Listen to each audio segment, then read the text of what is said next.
Welcome to About Mansfield, your audio newspaper. I'm Steve Casillo with the May 17th, 2023, 174th edition, always broadcasting from the Cellmark Studios, along with Colleen Daniel and the About Mansfield news team. Coming up today, it's Mansfield News and your Memorial Day weekend weather forecast. And a little later in the episode, you will have a chance to win a $25 gift card to a Mansfield restaurant of your choice with our Mansfield Trivia Question, courtesy of Joe Jenkins Farmers Insurance. Let's take a look at the stories we're covering this week. ACLU fires warning shot at Mansfield ISD. Mansfield man shoots sleeping son and stepdaughter in the heat of a domestic dispute. Innovation Corridor passes first reading. We'll talk about it in a moment with the mayor. Local nonprofit receives sizable donation. Feed the Kids for Summer starts this week. We have the 7-day weather forecast. And in the talk segment, Steve talks with Dr. Tonjia Grimble about a new esports center coming to Mansfield. We are Mansfield's only source for news, talk, and information. This is About Mansfield. I'm Philip Washington, Chief Investment Officer of Stonehill Wealth Management and host of the Wealth Building Made Simple podcast. First book I read in college was Rich Dad, Poor Dad, and it changed my life. And since then, I've read tons and tons of books on money. And what I've done is taken those lessons, simplified them, and I talk about those lessons on my podcast, Wealth Building Made Simple. So come hang out with us. We're on every major platform, Apple Podcasts, Spotify, and on YouTube, Wealth Building Made Simple. At Methodist Mansfield Medical Center, we've been caring for our home team for over 15 years. Today, you'll find award-winning physicians on the medical staff, advanced neurosurgery, a Level 3 trauma center, critical care for newborns, and comprehensive orthopedic care. Methodist Mansfield, delivering the care our friends, neighbors, and home team depend on. That's community, and why so many people trust Methodist. The housing market is evolving as interest rates rise to meet inflation. Speculation abounds as to what the future may hold. Do you have a trusted advisor? The Roger and Beth team at Century 21 Judge Fight should be your first call in all matters concerning real estate and the market. We specialize in residential real estate for both buyers and sellers. With industry partners across North America, our resources and expertise can turn the home you've been envisioning into a reality.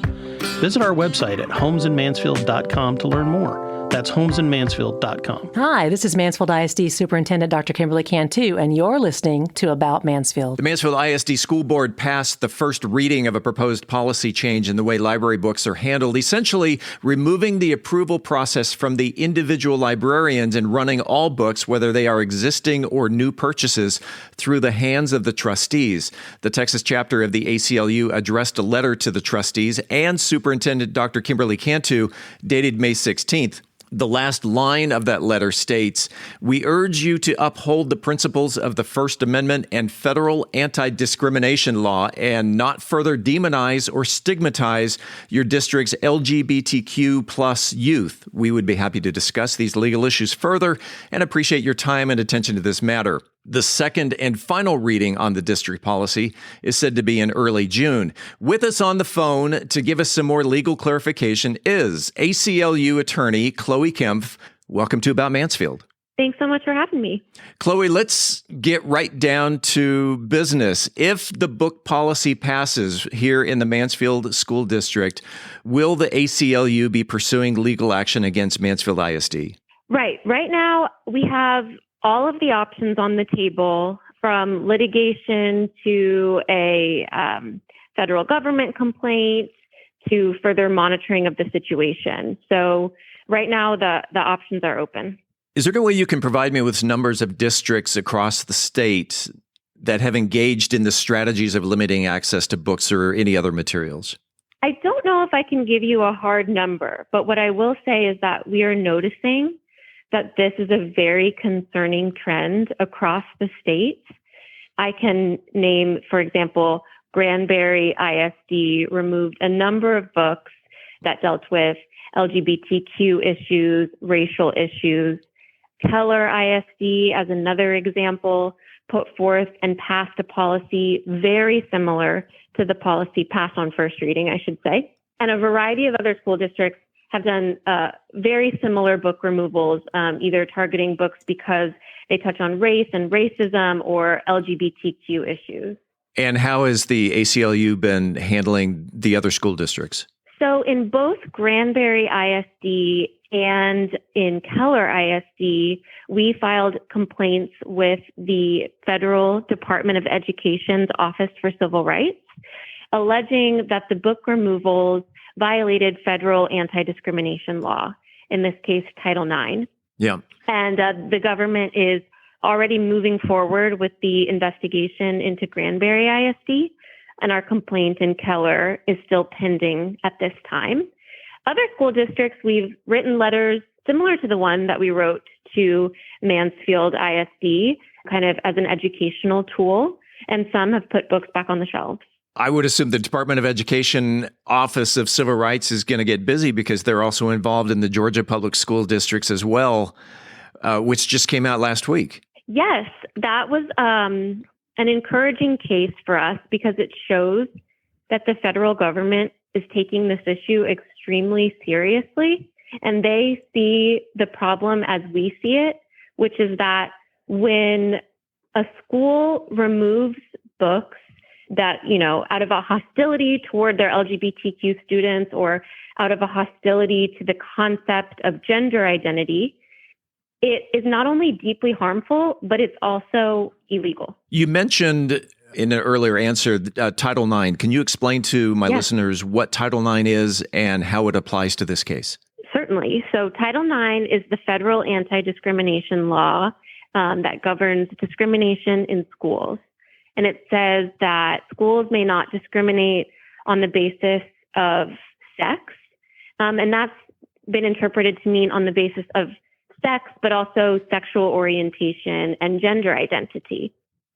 And like you mentioned in the Georgia case and in the Granbury ISD case, the legal theory is that by removing these books that are about race or about LGBTQ issues, the school district is actually discriminating against its students because by removing these books, it creates a very hostile atmosphere for instance, LGBTQ students by sending them a message that something about your existence is so shameful and worthy of censorship that we are purging any mention of your identity from our school.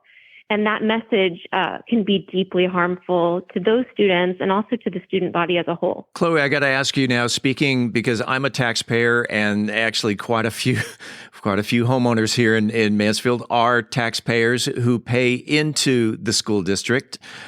Who covers the attorney's fees? And I'm not looking for an exact amount, but maybe a guesstimate of the cost to litigate such a case for a school district. Yeah, and I don't have an exact number, but that can be tens of thousands of dollars. And the school district is public, so at some point that would trickle down to the taxpayer. Yeah. And these fights can be long or short, but either way, it's going to be an unnecessary expense when the law and just kind of what's best for the students is so clear that this is easily avoided. And as for the expense, I'll also point out that when the government, the Office for Civil Rights, is investigating a Title IX violation, a school's federal financial funding is on the line.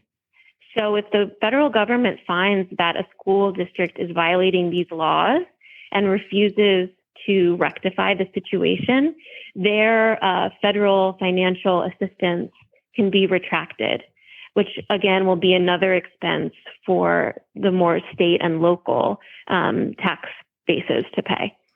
And then would the district also be on the lam if the district loses this court case? Do they have to cover the court costs, including opposing attorney's fees? That's a possibility for sure. All right.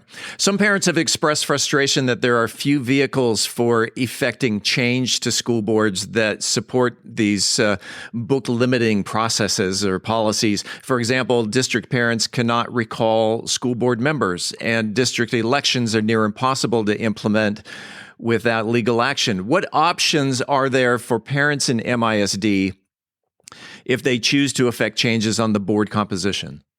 I was so inspired by watching the parents and the students that came to speak at the first school board meeting last week. And I think advocacy like that is underrated, but extremely necessary to keep pressure on school boards across the state to do the right thing.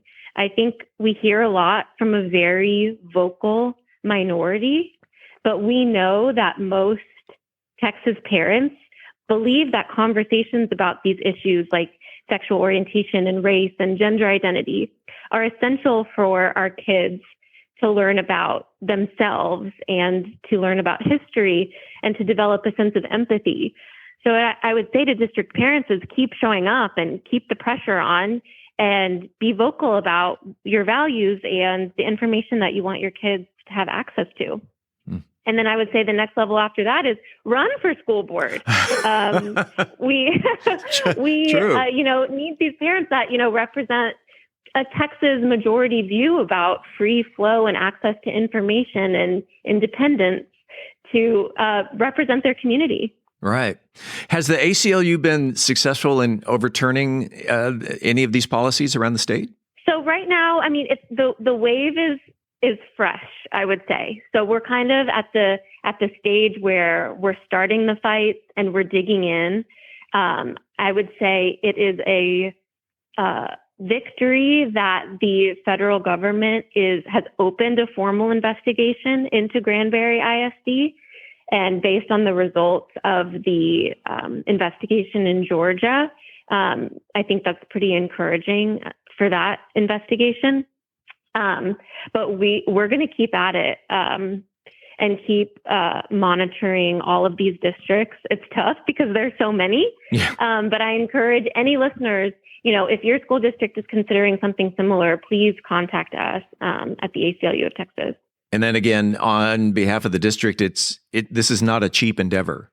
No, it's financially expensive, but it's also expensive in the way that it causes harm to its student body. And that's something that really can't be put in a dollar amount, but it's something that's very powerful and very damaging to young minds. Chloe, is there anything that I missed or anything you want to conclude with?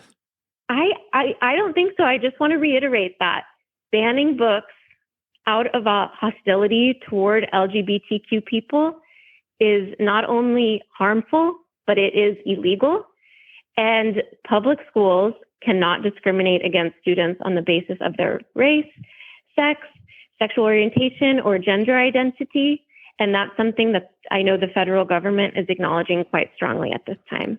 It's ACLU attorney Chloe Kempf. Chloe, appreciate you being on About Mansfield. Thank you. Thanks for having me. About Mansfield reached out to the school district for comment regarding the ACLU letter that they received. And in a statement received Tuesday morning, their comment was, quote, "Given that the district is in the midst of the policy review process, we are not in a position to discuss the letter." A Mansfield middle school teacher has been charged with 3 counts of aggravated assault after police say he assaulted his wife before he shot his sleeping son and stepdaughter last week. According to the Mansfield Police Department, officers were dispatched to Arabian Court shortly before 11 p.m. Police said when officers arrived, they determined that the incident began as a domestic dispute during which the husband argued with his wife and proceeded to assault her. The husband, identified as 52-year-old Thomas Boykin, then grabbed his gun, went into his 13-year-old son's bedroom, and shot him while he was sleeping. He then went into his 21-year-old stepdaughter's bedroom and shot her. Police said Boykin's wife was able to escape the home and his stepdaughter was able to call 911. Both gunshot victims were transported to Medical City Arlington by Mansfield paramedics and have undergone surgery. Police said Boykin was taken into custody without incident and was transported to the Everman jail, where he was charged with 3 counts of aggravated assault, family violence involving serious bodily injury. Mansfield City Council held a regularly scheduled meeting on Monday evening.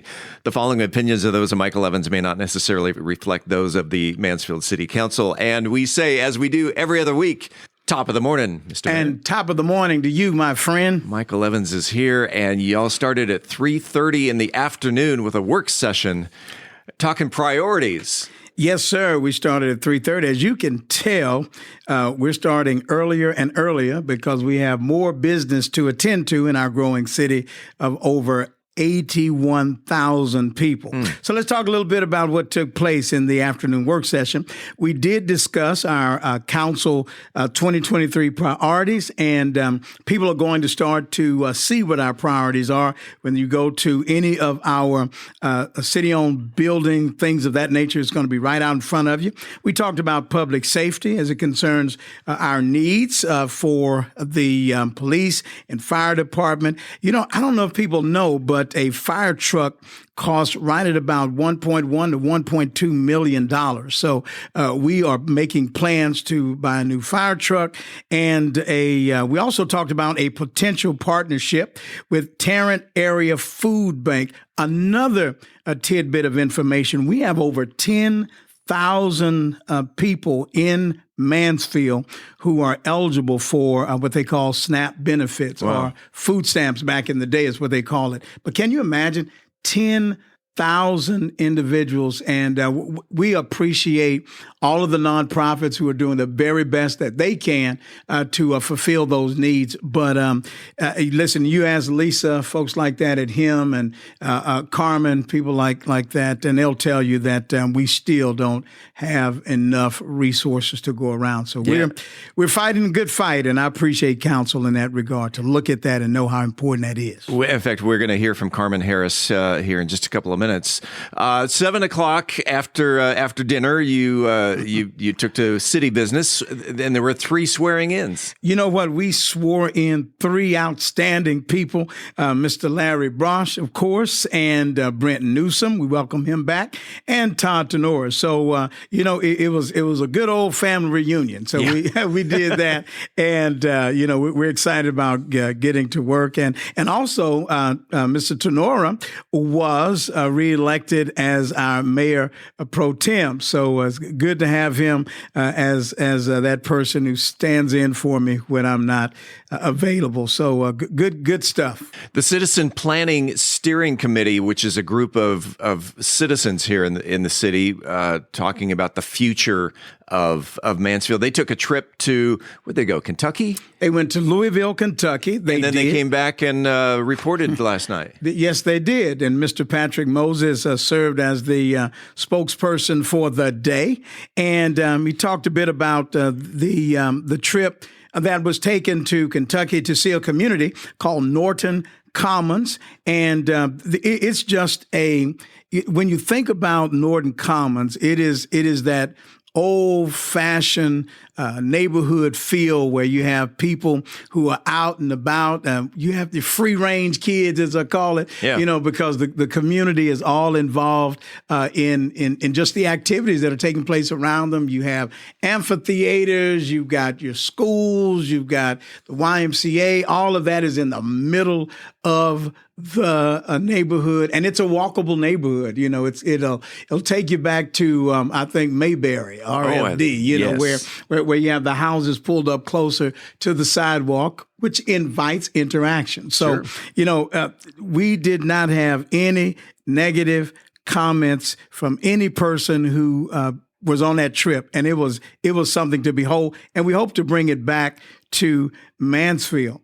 Now, the committee also discussed what they call Urban 3, which is a study of understanding the intersection of economics and land use. So it was a good report. Something that sounds really exciting. I know that the economic development director, Jason Moore, he has talked about this right here in the studio, the innovation corridor, and it's come up for its first reading. Yeah, it did come up for its first reading. It's for a proposed zoning change along Heritage Parkway in between Highway 360 and 287. Now, this is for a mixed-use development that is a part of our vision for innovation and an innovation corridor where we'll have our first Class A office building. Now think about it, our first Class A office building right there at that intersection there at 360 and 287. And it's important to understand that when you have Class A offices, you're able to recruit the world-renowned companies to our town. And you know what, Steve? I had the opportunity to participate in some STEM competitions. I was a judge a couple of weeks ago with MISD. And listen, hats off to the Mansfield Independent School District for the outstanding work that they do. But we have young people, we have students who's already talking about the innovation corridor. I mean, interesting. These are students in our public school talking about it, and they even understand how important it is to have, if you would, laboratories for thinking of the next new thing and putting it into production. So, it's exciting to start talking about it, and we're going to be moving dirt here real soon. It's another opportunity to live and work in the same city. Without a doubt, and create things and create. Yes. Let's talk about Crystal Windows. Yes. We amended the economic development agreement with Crystal Window and Door Systems. And we know that this company is going to build its regional headquarters right here in Mansfield. Nice. And we're really excited about having them as our new neighbors in our community and, again, another employer. So they're going to bring several hundreds of jobs, and we know that our region is going to benefit from it. You concluded with 9 items on the consent agenda. You don't need to go all through 9, but pick out the nice ones. All right, let's pick out the nice ones. Let's try this one. We had we'll go here. $440,000 contract for the construction of the Rustic Meadow Lift Station decommission. Doesn't that sound sexy? Then we had a $77,060 contract for design services for the Harvest Point public infrastructure construction costs. And here we go, sanitary sewer analysis. There's another good one. That's sexy. Man, I'm telling you. And here's another one. And a $214,000 contract for the design, engineering, and construction documents for, now this is a good one, James McKnight Park West improvements. And this design will include a shaded playground, picnic pavilion, disc golf course, and trail, and more. And let me just offer this word to those who are residents in that area. We are going to be working with the people who live in the neighborhoods that surround James McKnight Park, just to make sure that we have a good situation for them, so that they'll be able to enjoy that park as well and not have to worry about overruns regarding traffic and all that stuff. So, Matt Young does a great job as our park director. And that's it. You wrapped up. You were done by 8 o'clock.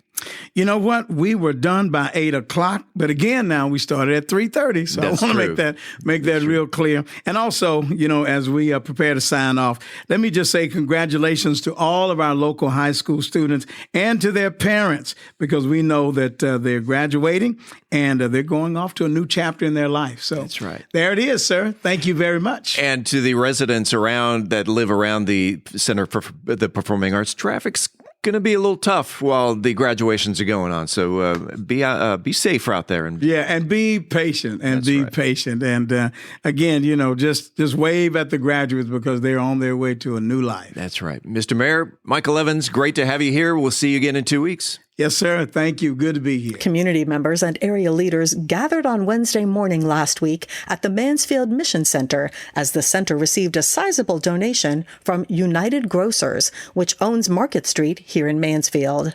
Mansfield Mission Center Executive Director Dr. Carmen Harris explains what they plan to do with $50,000. Wow. Oh, my goodness. Well, for starters, we have really been working hard to try to expand the food resources that we're making available to the community. Inflation seems to be continuing, and increased groceries, especially over the summer months, to be able to feed families is really important. So we've expanded our facilities for starters, and have been able to grow into some new space that we purchased. So extensive renovations, extensive infrastructure and things, and then, of course, food. to be able to supply more food to families in need. Dr. Harris thanked Market Street for their longtime partnership with the Mission Center. They opened their doors in 2018, and really from day one, they've been super invested in this community. We've been very blessed over the years, and in particular during COVID, whenever we were really starting to see those surge in numbers of families that were needing some additional food assistance. Market Street had really come alongside us. They made a very sizable donation in those days as well, in addition to a lot of free donated product to be able to stock our shelves. And not only that, but volunteer hours. They've got a tremendous staff team there. The general manager, Alan Strange, has served on our board for 5 years and has really been very helpful in helping us expand resources and look for new ways to serve the community. And while the Mission Center is feeding the community in general, Common Ground's Feed the Kids for Summer program launched this week and for the next 12 weeks will help put food in the mouths of thousands of hungry youths. Feed the Kids was launched back in 2004 and provides breakfast, lunch, and snacks for 7 days for close to 900 children each week throughout the summer. Volunteers unload and stage the food each Wednesday morning, and then the evening crew packs the bags, which are then distributed to 8 food pantries in the Mansfield area, and that's where the kiddos can pick up their meals. The bags contain ready-to-eat foods or ones that only require a microwave to heat, since some of the kids may be at home alone while their parents are at work. Feed the Kids will hand out close to 10,000 bags of food this summer, food that was either donated or paid for with donations from local churches, service groups, and individuals at a cost of $100,000. Half-price books got into the act back in 2012, and youngsters can pick up a free book when they receive their bag of food. Common Ground is always looking for volunteers and or donations. For more information, you can log on to commongroundmansfield.org. If you have a comment about the show, the good, the bad, the ugly, doesn't matter, give us a call. We have no narrative here. Say what's on your mind. You can reach us by voicemail at 817-435-2938. Again, that's 817-435-2938. This coming Monday, May 29th, is obviously Memorial Day and the unofficial start of summer here in Texas, a day chock full of grilling and swimming, but it's also a somber day of honoring and mourning the U.S. military personnel who have died while serving in the U.S. Armed Forces. The first national observance of Memorial Day occurred on May 30th, 1868, then known as Decoration Day. The holiday was proclaimed by Commander-in-Chief John A. Logan of the Grand Army of the Republic to honor the Union soldiers who had died in the Civil War. So in between hot dogs, brisket, and potato salad, take a second to remember who paid the ultimate sacrifice for our country's freedom.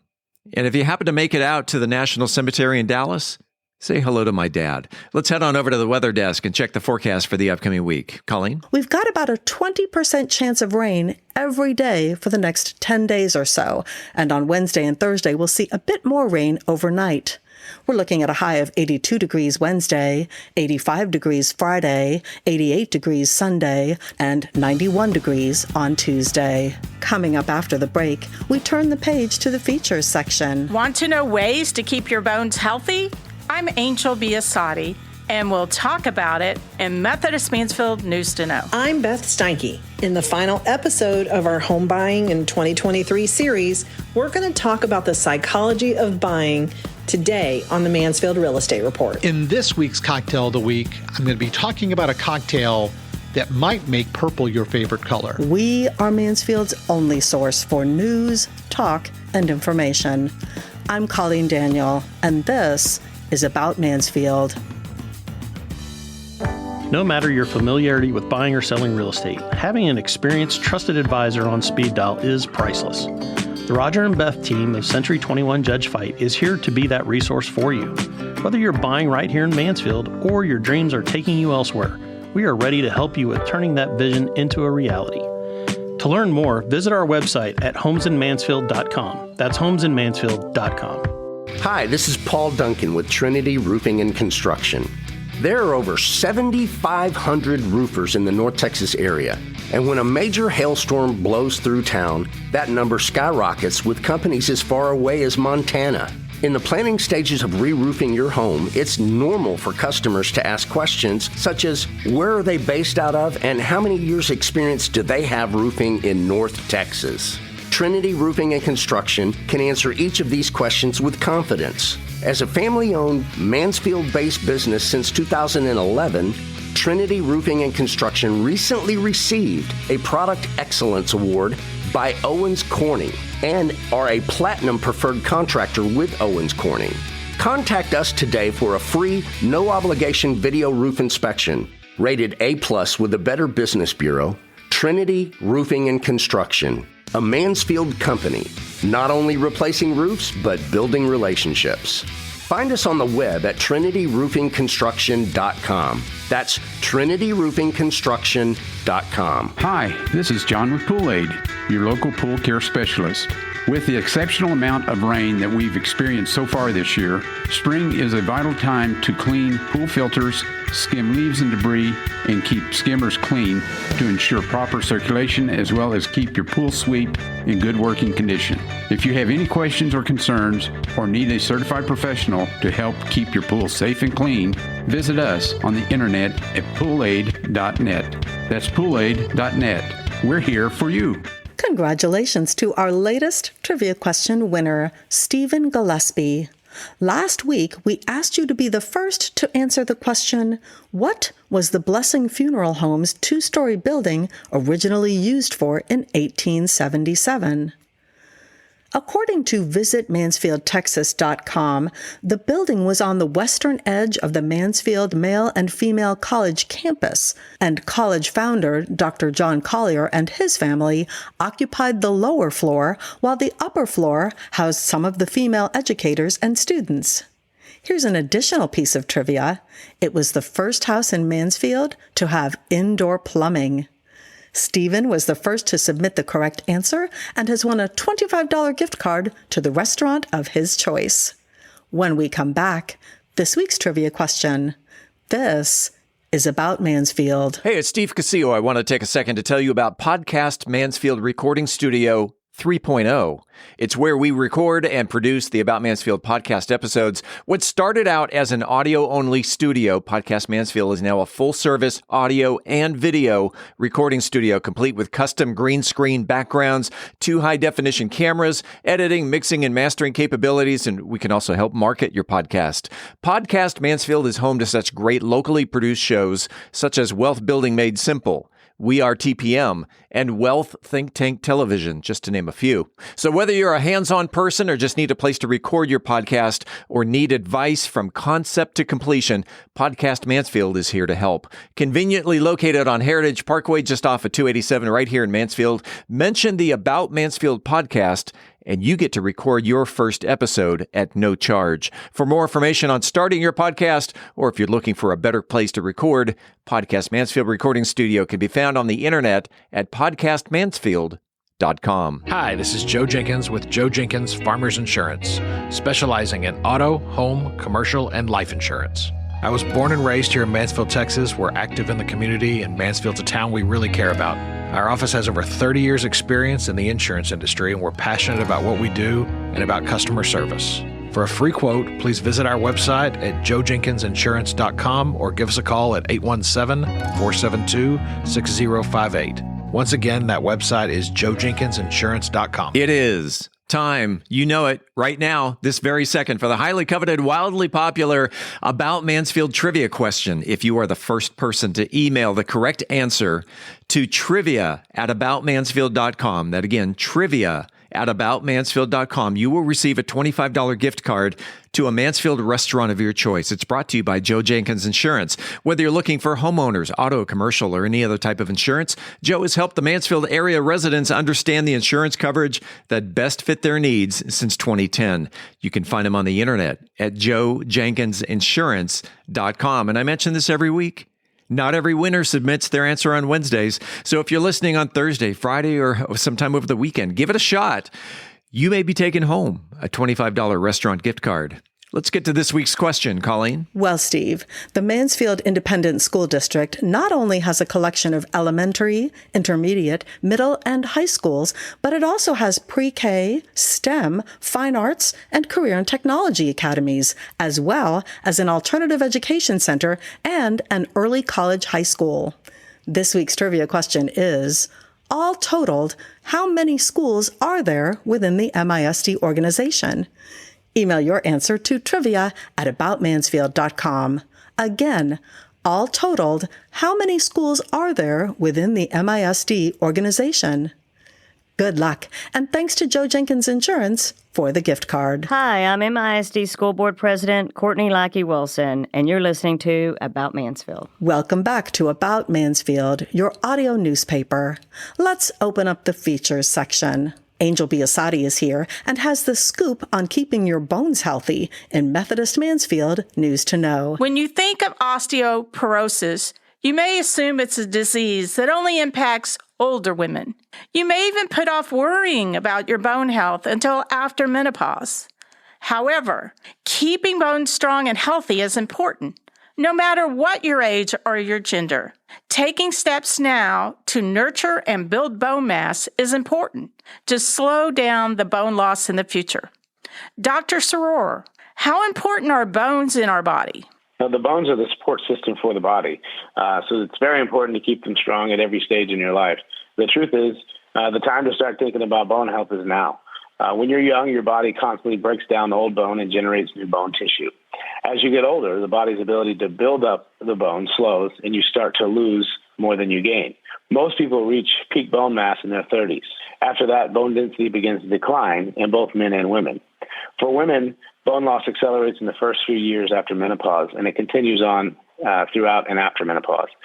Your chances of developing osteoporosis, a condition in which the bones become weak and brittle, are impacted by how much bone mass you build by the age of your 30s and how quickly you lose it later. Peak bone building happens during adolescence and puberty. What can a person do if they want to help prevent bone loss and keep their bones healthy? We like to say they need to bone up on their diet by eating foods rich in calcium and to get plenty of vitamin D, which are both crucial for bone health. Calcium is the building block of bone tissue, and the vitamin D helps your body absorb and process it. Our skins produce vitamin D when exposed to ultraviolet rays in the sunlight.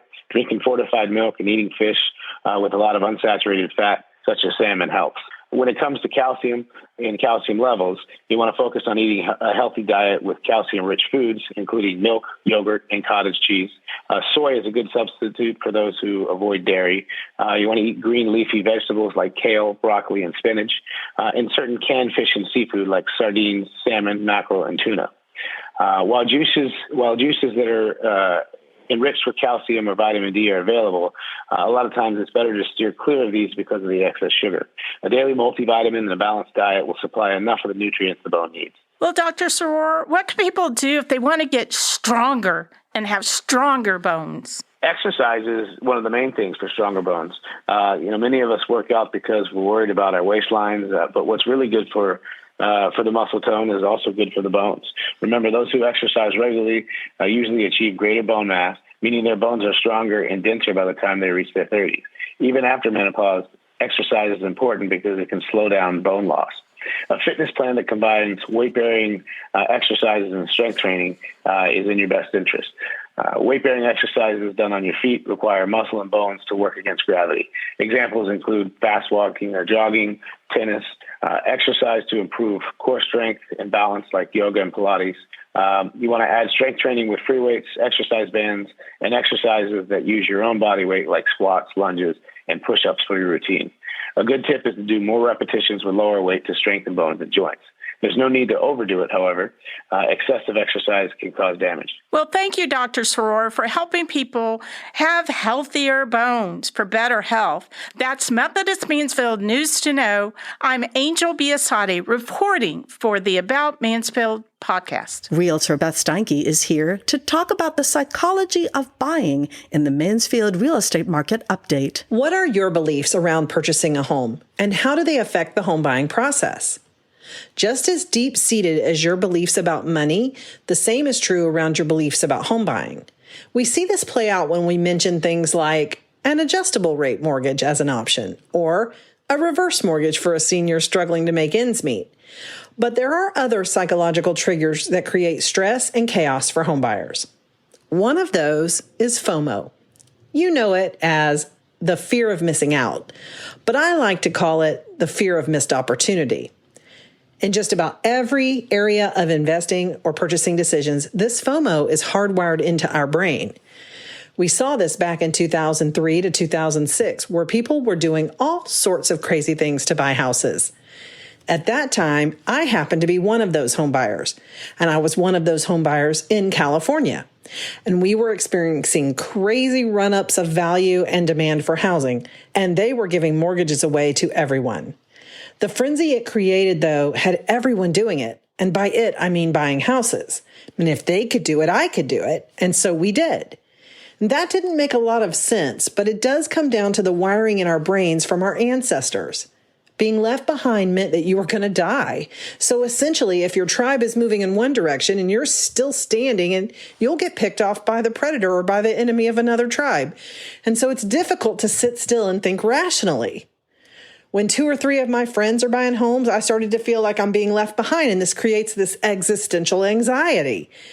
And it feeds from your brain's point of view, at least the emotional side of your brain, like I'm going to die if I keep renting, which sounds ridiculous, but that's what happens at a deep emotional level. How do people break free of the grip that FOMO has and other psychological hurdles that are putting a damp on our ability to think rationally during this home buying process? When it comes to all of our financial decisions, my best advice is for you to know that it's okay to have curiosity around what is happening in our market or to explore ideas.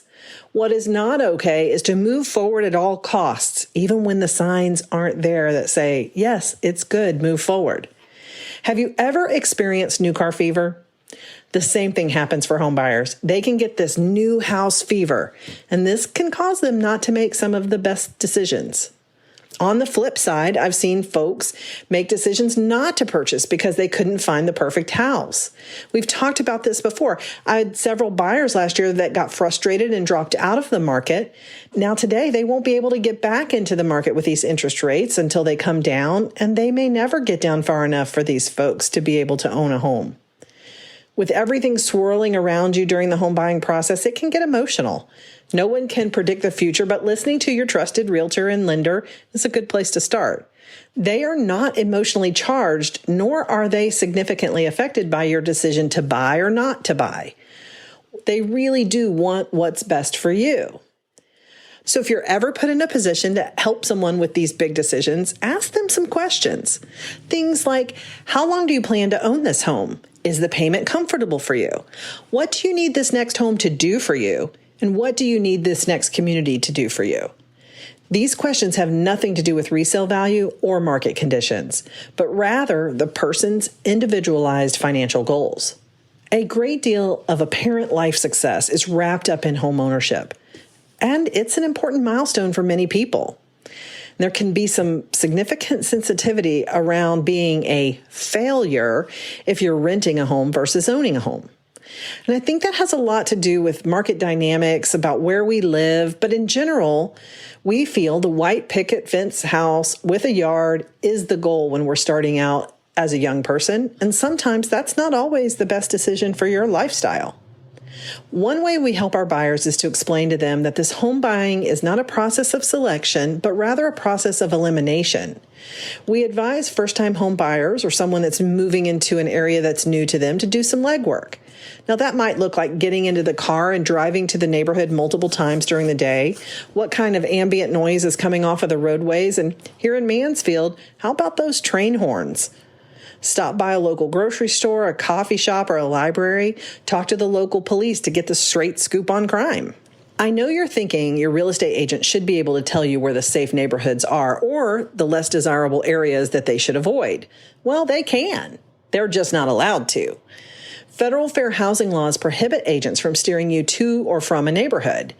If a buyer requests a nice, a good, or a safe neighborhood, a real estate professional could unintentionally steer a client by excluding certain areas based on his or her own perceptions of what those terms mean. That's bias. There's nothing wrong with an agent informing clients about the different neighborhoods in an area. That's part of their job. Strong agents are extremely knowledgeable about their cities, and they understand the ins and outs of every neighborhood like the back of their hands. That's why buyers hire them, for their market expertise. That said, it is not an agent's job to impose their personal opinion onto a buyer's journey. That's where objective information comes in. An agent can offer up information about area resources or school or crime safety data or other important community data. That way, no biases come into play and buyers can make their own informed decisions. Where agents often get in trouble with steering is by warning some buyers to avoid certain neighborhoods because of its so-called high crime and poor schools. Or perhaps an agent might say something like, "You won't like it there, it's seedy at night." Well, those kinds of comments can amount to steering and discriminatory practices. You may not know that the Federal Housing Administration takes this kind of thing very seriously. And in fact, they'll send out testers into the marketplace to test agents on this very thing. Fines can be up to $16,000 for the first offense. During the pandemic frenzy, buyers had to move so fast, they didn't have time to get to know the areas that they were buying in. I'm a big fan of driving over, parking your car, walking the neighborhood multiple times a day, and absolutely talk to the neighbors. The neighbors will tell you what they love about living there, and they'll also tell you what they don't like, including the dirt on the HOA, or if there's concerns about any kind of intrusive noise or dogs barking incessantly. So let's get our minds right. Let's do our legwork, pick the right trusted advisors, and buy the house we can comfortably afford. I really appreciate you joining me for this series on home buying. What would you like to learn more about next? Send me a message via email to info@aboutmansfield.com. For the About Mansfield podcast, I'm Beth Steinke with Century 21 Judge Fight. Shaken or stirred, either way, you know it's going to be good as Brian Certain serves up a glass of lemonade like you've never seen before in the cocktail of the week. This week's cocktail of the week is the Indigo Lemonade. A couple of weeks ago, I started a new series on cocktails that I have found on TikTok. This week's cocktail is from @StyledByDaisies. This cocktail really caught my eye because it is spectacularly beautiful. But don't worry about taking notes, as I'll be giving out the ingredients and instructions, and as always, posting them on bourbongospel.com. Your ingredients, you're going to need 1 ounce of an elderflower liqueur. My favorite is Saint Germain, but any elderflower liqueur that you like, I'm happy to let you use, like I'm letting you do it. You're going to need 2 ounces of indigo gin. Indigo gin is going to be found in the liquor store, in the gin aisle. What's going to be super unique about this gin is the absolutely dark purple hue that the gin takes on. Absolutely spectacularly beautiful. And then a good lemonade. If you like Milo's, good for you. If you like simply lemonade, also good for you. If you want to make fresh lemonade, hey, fresh is always better. So you're going to need lemonade. To make the cocktail, really very simple. One of the simplest ones we've made in a while. You're going to need 1 ounce of that elderflower liqueur. Pour it into your glass. You're going to then add the lemonade, leaving enough room for your 2 ounces of indigo gin. Pour the gin over the back of a bar spoon, and that purple hue will settle at the very top of the drink, making it one of the prettiest drinks I've made in a long time. But as always, I'm interested to hear your take and your input. When you make this at home, take a picture, send it to me. You can always reach me at brian@bourbongospel.com. And until next week, as Mark Twain said, too much of anything is bad, but too much whiskey is barely enough. Reporting for the About Mansfield podcast, I'm Brian Certain. Hi, I'm Katie Hayes, pastor of Galileo Church, and you're listening to About Mansfield. Welcome back to another segment of About Mansfield. I'm Steve Casillo as we make the transition from news to talk. And, you know, one of the hot buttons, the hot words in education is STEM, which of course we all know stands for science, technology, engineering, and math. And I took a tour of the new YMCA in Mansfield last Wednesday and was treated to a presentation. By the way, if you have not been to the brand new Mansfield YMCA, it's there on Regency Parkway between Heritage Parkway and Broad. Wonderful place. Eric Tucker up there, the executive director, has put together a great place to, whether it's to go work out or do tumbling or whatever people do at the YMCA. And so go check them out. But so I was treated to a presentation in that they're working on the back rooms there to put together an esports center specifically partnering with a company called STEM It Up Sports to offer a STEM center for the community. I was so fascinated by this. Not only the esports, but then in another room we played with robots, and that was a treat. So the presenter that day was Dr. Tonjia Grimble. She's the CEO and founder of STEM It Up Sports, and I thought, you know what, I got to have her on the podcast. So, Dr. Tonjia Grimble, welcome to About Mansfield. Oh, thank you. That was great. I appreciate it. Thank you for having me. First of all, describe what is STEM It Up Sports? Okay. So STEM It Up Sports is an actual opportunity for students to come and be innovative with code. And we like to take a tech and turn it into a sport, sort of like our robotic football league that we're doing this year. And then just have competitions, which you most likely would see at First Lego Leagues or VEX competitions. This is more of a computer science competition. And so we partnered with Sphero, which is a company that produces these robots that we use. They actually are a company that was used through Disney.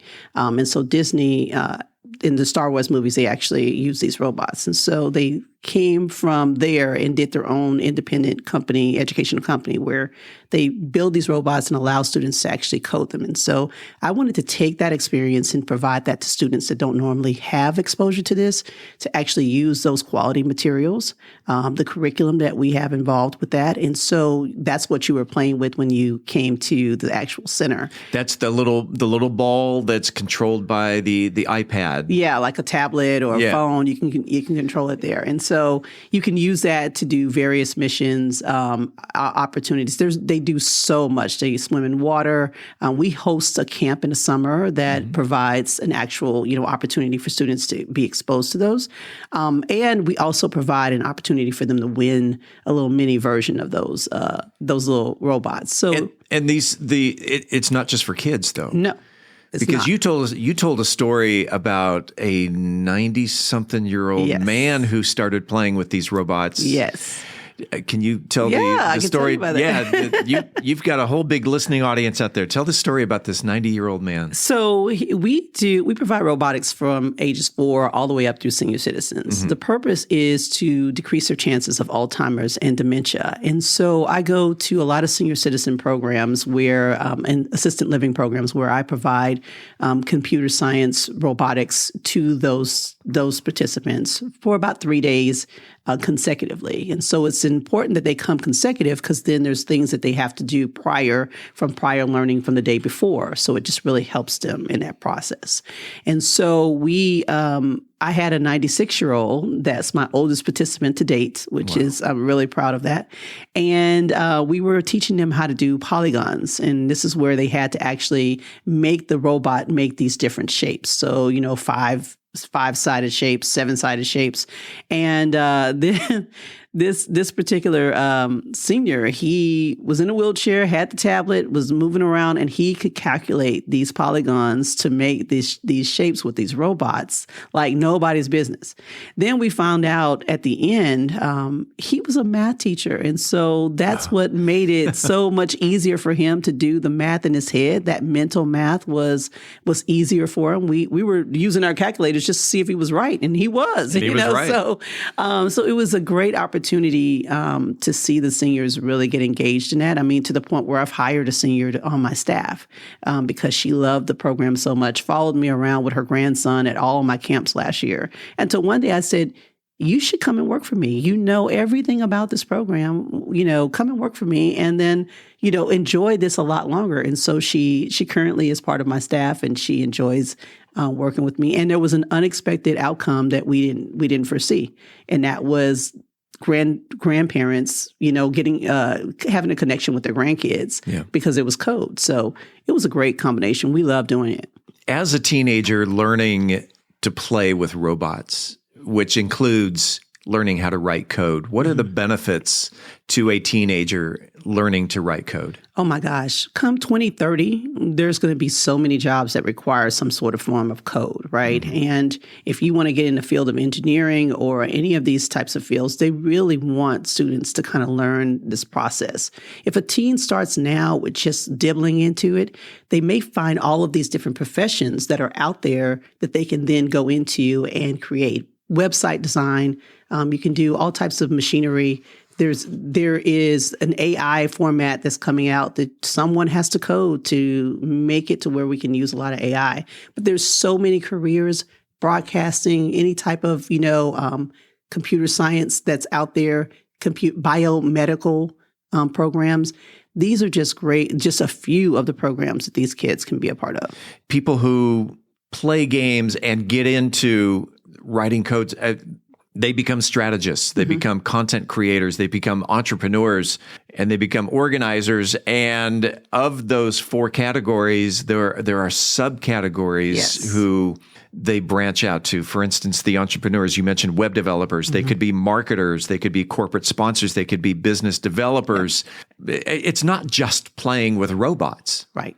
And that's the important thing is that when you are the 4 through the end of high school, 4 through 17, really is a learning center, but you learn through play. Yes. This is something we teach in early childhood is learn through play. That practicum experience is everything. I don't want a space where I can't engage with kids and they engage in the process and do a lot of design thinking, creative thinking. All of these things need to happen in that space. So we love it when they can do some hands-on practicum, and we know that this is the best way that kids learn. The robots, we talked about that, and then as we moved into the other room, the larger room at the Y, which is going to be transformed into the esports. And I know there are a lot of parents out there who, come on, parents, embrace the future. Your kids are already playing sports on their computer. This can be a tremendous opportunity where not only are they going to be able to play sports, but talk about this room that is eventually going to be transformed. So here's how it all came to be. So I'm also a professor, on my off time, whenever that is. And so I had some students that were waiting outside of my class one time, and they were playing games on their computer, and They were having a great time. They were like, we got 5 minutes, we got 3 minutes, just as before they can come to my class. And I'm sitting there and I'm thinking, man, these kids are really having this great time sitting outside my class, waiting for class to start and just doing something that's just so organic, so much fun. And I got to thinking, man, I remember when I went to the arcades. Oh, yeah. And we got dropped off.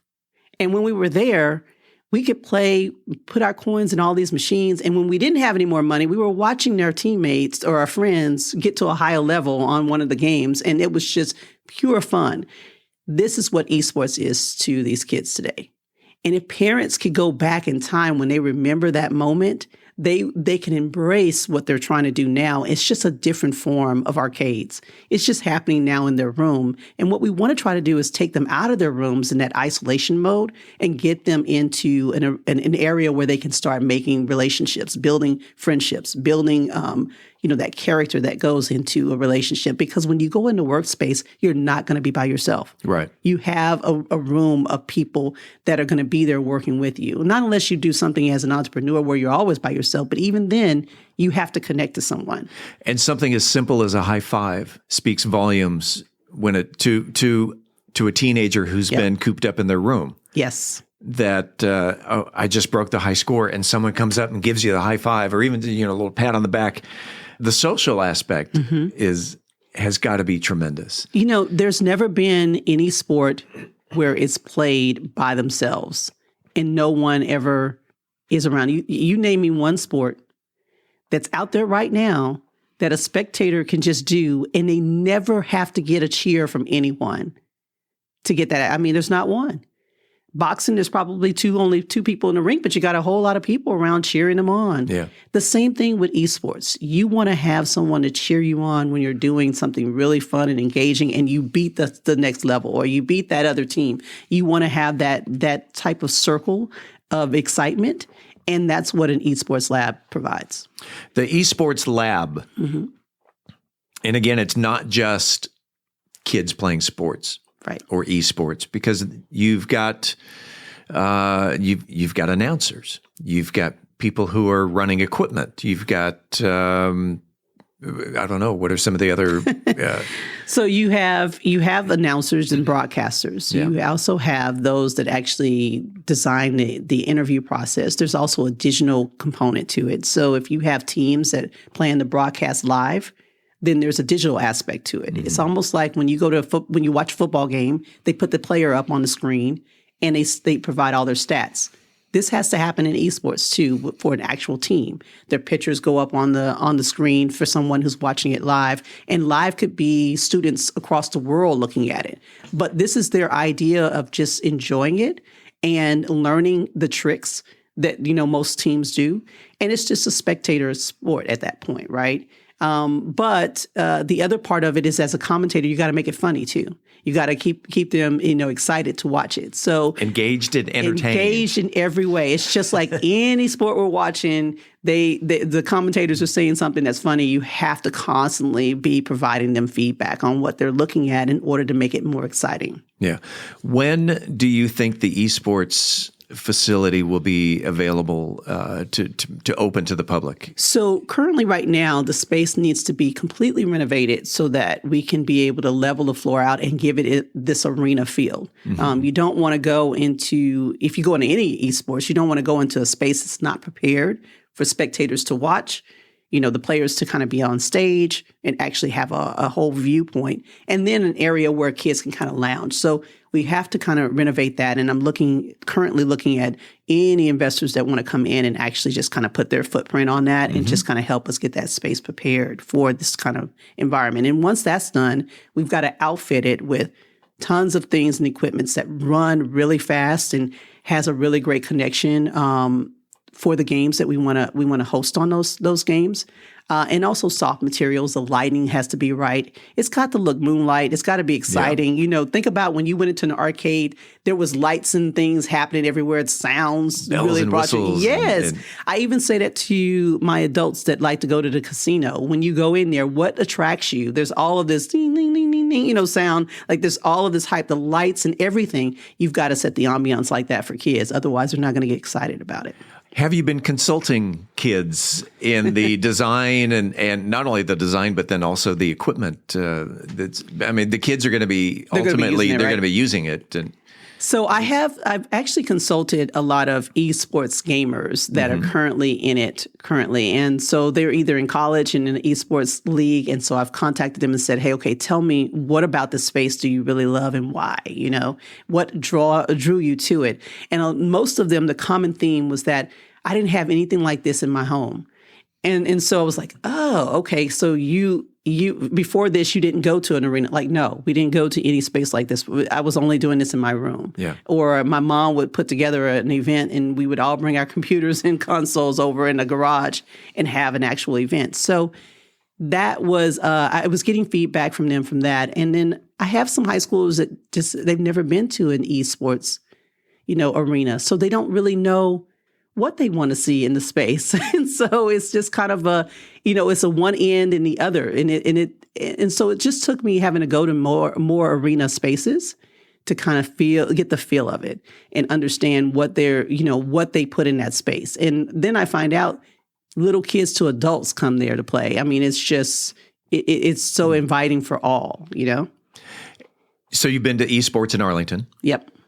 And Fort Worth? Yes. And so you I've also been to Exposure. That's over in Duncanville. I don't know what Exposure is. See? Yeah. And then UNTD. Okay. Yeah. So I've been to four different ones, so I can check them all out because I want to get the best of all of them, right? To learn from, right. Yes, learn from the best. That's right. You mentioned investors. Yes. Because this is it takes money to put this together. Yes. Let's go first to the smaller room where the little robots, the little orbs are. What does it cost to renovate this smaller room? That we'll get into the esports in just a second. So you're looking at about $5,000 to outfit it and get it ready for students to actually come and do their robotics instruction. A lot of that space is really about us doing a lot of computer science programming. There is some engineering component that would go with that, but this space is also a multiple use. So we definitely want to make sure that it's flexible and that things can be moved out of the way and back. But in this space, you'll have robots, you'll have rovers, we'll have drones. There's so much that can happen in that space. Those tablets are what we would use to help the kids code. And then once they code, they're ready to perform. And you need an open space for the robots to do what they normally do. Right. Mm-hmm. Right. That big open room, again, playing with this little ball-looking thing. Yeah. It was only really about 3 inches in diameter. It was pretty small. But you handed me a tablet, and with my finger, I was able to direct this ball around the room as it traverses around on the floor. But you can go deeper into this tablet of, all right, I wanted to go straight for 7 seconds and then make a left turn, and this is where you get into coding. Right. I would assume the big ball in Star Wars. I don't recall if it was C-3PO or R2D, maybe R2D2. Maybe it was R2D2. I don't. But that I would assume that was robotic that was being programmed by something similar. Yes. That's fascinating. It is. So someone out there's got to have a $5,000 check to help you put this room together. Let's go back to the bigger room, the esports room, where you've got sofas and beanbag chairs and flat screen TVs and gaming computers and monitors and consoles and sound systems and cameras. This one takes a little more. This is a little bit more capital. You're looking at about $100,000 when you're adding in the demo that needs to go into it, and the other 70 of that would go into just putting all of the equipment in it that's going to be state of the art. It's really about you need a safe space for them to come into and already be ready to engage in this play space, because it is already very aggressive and it's exciting for the kids. But if they want to have a league, they need to have everything outfitted that's perfect for the league and can support all the games that they plan to play. Does that make sense? It does, and that the room really has to be game ready before the first person walks in. Exactly. If the first student walks in and it's only half ready, that word's going to get around that, it's a nice place, but it wasn't ready yet. Right. And you've already then got a mark in the community. Right. And when you go to some of this is going to be the only center in the Mansfield area that offers both a robotic component and an e-space component for teens that need a place to go. Okay. We want to, if you start looking at the news, that's all we're hearing about is teens and mental illness. They may not want to go to school. There's a lot of different things that play part in this. But if we can provide a safe space, as much as I know, there's not a lot of arcades where we can just drop off kids anymore. And then a lot of kids don't want to play those games. Right. So esports is now their area of interest. And for the ones that don't do esports, computer and robotics is another space that they can go into. So it really feeds both of the souls. $100,000. $100,000 to renovate that room, which I can see. It's a huge room. Yeah. And what used to be before it was the YMCA, I believe it was some type of call center. Mm-hmm. So they've got all these little booths that need to be demoed, to literally just make a flat room. Yeah. And you can build up from that. Mm-hmm. Yes. Because if you leave it the way it is, you limit the number of kids that can come in and engage. Right. We want to have a space where kids can get innovative. We want to have a space where we can talk about careers and kids can actually play to those careers. You got to be a director. You've got to be an IT specialist. You've got to be all of these things for this esports center. And we want kids to operate it. We want them to have an opportunity to bridge that connection. So that way they can have these, live esports competitions or tournaments. And now they're a part of the process. They're an event coordinator at that point. So now they're hosting that. Right. It's a real labor of love that we want the community to be a part of. And they come in and they actually kind of help run the show and learn a little bit about themselves, become leaders, and what that looks like. And I would assume that, a high school kid can learn robotics at Ben Barber. Yeah. But not everybody goes to Ben Barber. That's right. And because not everybody can get into Ben Barber. That's right. And so this is an opportunity that, my kid's pretty smart when it comes to computers. Mm-hmm. And he loves the e-games, the esports and things like that. This gives you another avenue to, number one, get the kid out of the house, go socialize with like-minded people. Yes. So you are collaborating with the school district, Mansfield ISD. Yeah, we're at Cherry Night a lot. Okay. Yes, that's the start. Yeah. UTA also has a tremendous robotics. They sure do. And so you are collaborating with UTA as well. That's the hope. We've got a couple of people that we're trying to connect with at UTA so that we can at least get a lot of their students on. But we do know that UNTD is going to be an actual partner that will come in and actually collaborate and mentor some of our esports students. We have Sphero as a partner that will actually come in and do some things with robotics. I think that's important. To offer this as a field trip opportunity for students during the day is huge. If I go, like you said, if I go to a school and they don't offer the computer science on a regular basis, then my teacher, their whole class can come and visit the STEM center and get an exposure that they would not be able to get for, first half of the day of school with robotics, esports, learn all the different careers. There's a whole component that they can do in that short time frame.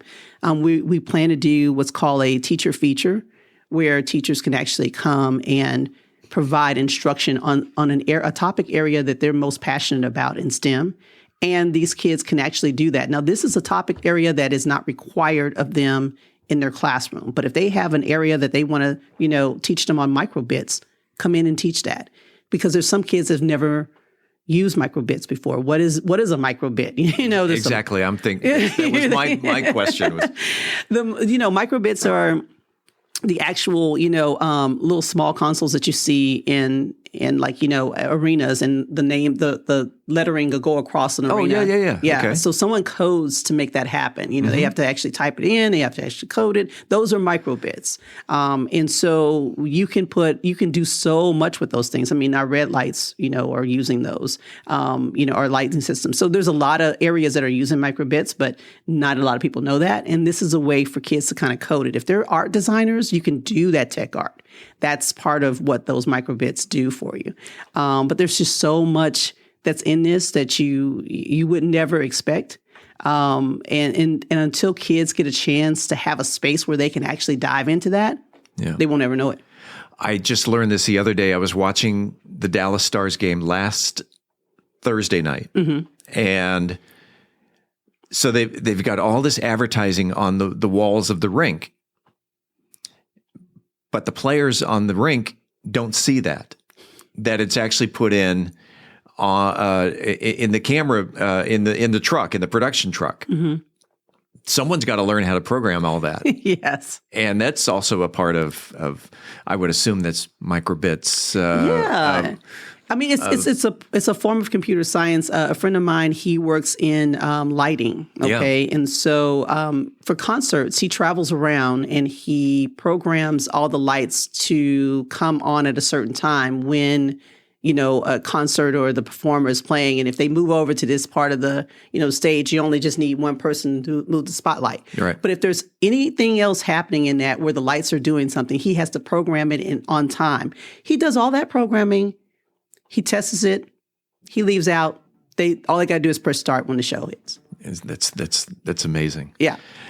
If someone wanted to reach out to STEM It Up Sports or you specifically, Dr. Tonjia Grimble, if they want more information on STEM It Up Sports, if they want more information on maybe how they can help contribute to the production of these two rooms at the YMCA, how can they reach out to you? So they can go to our website, which is at stemitupsports.com, where they can actually see a GoFundMe account that will allow them to either share with other people or even donate if they'd like to. These are combined, partnership with the YMCA. So we are in partnership in trying to provide the STEM Center for this community. And so they can go there and learn more about us, learn about what we do. They can easily stop in and see the space anytime they want. So they can, when they go to that site, they can actually find my email address and they can actually email me, and we can take them on a tour if they're interested in investing and want to see more of the space. STEMitupsports.com. Yep. Simple as that. As simple as that. I can't wait to see. Can I come play games when it's ready? Yes, you can. I insist that you come and play. I look forward to it. Thanks for being on About Mansfield. Thank you so much for having me. I appreciate it. Coming up next week on About Mansfield, we will talk in studio with yet another fine Mansfield resident. You'll just have to tune in to find out who it is. As always, this is the place where you will hear the latest Mansfield news, sports, and weather. Until then, don't forget to like, follow, subscribe, share, love, or support this podcast if you haven't already, so you never miss an episode. It's free and it's easy. Head on over to our website, aboutmansfield.com.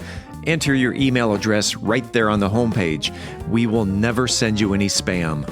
We promise. About Mansfield is recorded at Podcast Mansfield Recording Studio. Hosts Steve Casillo and Colleen Daniel. Moment with the Mayor feature, Michael Evans. Science reporter, Dennis Webb. Methodist Mansfield News to Know, Angel Biasatti. Mansfield Real Estate Market update, Beth Steinke. Cocktail of the Week, Brian Certain. Post-production editing, mixing, and mastering, Steve Casillo. This podcast is copyrighted by Podcast Mansfield Recording Studio for the private use of our audience. Any other use of this podcast without written consent is prohibited. We thank you all for listening on behalf of the entire news team. I'm Steve Casillo, and this is About Mansfield.